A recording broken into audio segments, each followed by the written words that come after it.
কষ্ট কষ্ট মানুষের জীবনে আসবে। কষ্টটা মানুষের জীবনে চিরস্থায়ী হবে না।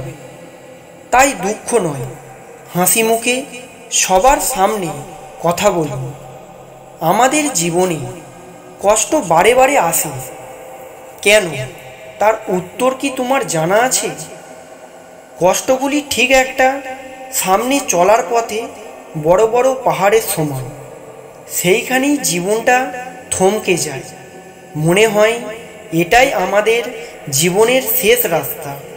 কিন্তু না, আমরা যদি ধৈর্য ধরে একটু খুঁজি তাহলে একটি রাস্তা অবশ্যই আছে। সেটাই জীবনের চলার পথকে সহজ করবে। মনে মনে বারে বারে বলতে থাকুন, আমি কখনোই থেমে থাকব না। প্রতিনিয়ত একটু একটু করে নির্দিষ্ট গন্তব্যে এগিয়ে যাব। আমাদের জীবনের লাইনটা ঠিক একটা এবড়ো খেবড়ো পাহাড়ের সমান। কখনো রাস্তাটা সোজা নয়। যদি রাস্তাটা খুবই সহজ ও সোজা হতো তাহলে তো সবাই সহজেই রাস্তা পারাপার করতে পারত। জীবনটা খুবই সুন্দর। হ্যাঁ, আমাদের জীবনটা খুবই সুন্দর।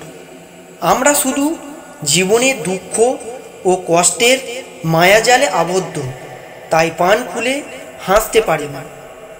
জীবনে যত যাই হোক না কেন, শুধুমাত্র তুমি সেই ব্যক্তি যা কিনা তোমার সমস্ত ইচ্ছা শক্তি দিয়ে সমস্ত বাধা অতিক্রম করতে পারে। আর দুঃখ পাওয়া মানুষগুলি কখনোই নিজের জীবন সম্পর্কে সচেতন নয়। তাই আমরা দুঃখ কষ্ট সব মিলিয়ে মিশিয়ে এক হয়ে জীবনে লড়ব।